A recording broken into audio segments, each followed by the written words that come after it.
இந்தியாவின் புராணங்களில் சிவன் மற்றும் அவரது நம்பிக்கைக்குரிய வாகனமான நந்தி இடையேயான பந்தம் மிகவும் சக்தி வாய்ந்த மற்றும் உணர்ச்சிமிக்க ஒன்றாகும்.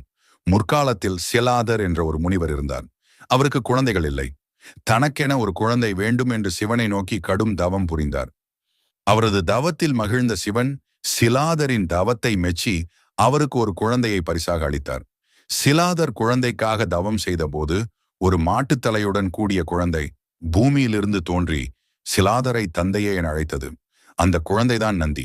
சிலாதர் நந்திக்கு அனைத்து வேதங்களையும் கற்றுக் கொடுத்தார். நந்தி மிகச்சிறந்த சிவபக்தனாக வளர்ந்தார். நந்திக்கு 8 வயதாக இருக்கும்போது மித்ரா மற்றும் வருணா என்ற 2 முனிவர்கள் சிலாதரின் ஆசிரமத்திற்கு வந்தார்கள். நந்தியின் ஒழுக்கத்தையும் சிவபக்தியையும் கண்டு வியந்தனர்.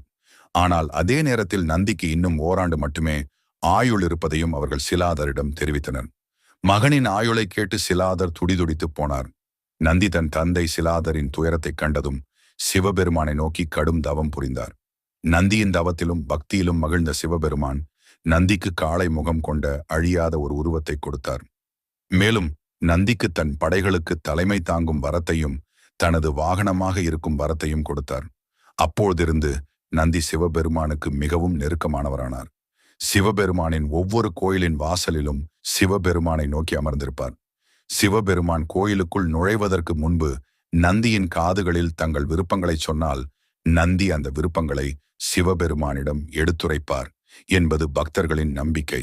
நந்தி சிவபெருமானின் அழிவில்லாத நண்பராகவும் துணைவராகவும் அவரது பக்தர்களுக்கு அருள் புரிபவராகவும் இருப்பார். சிவபெருமானின் நிழலாகவும் உண்மையான பக்தியின் அடையாளமாகவும் விளங்கும் நந்தி பகவானின் இந்த கதை உங்களுக்கு பிடித்திருந்தால் மறக்காமல் லைக் பண்ணுங்க.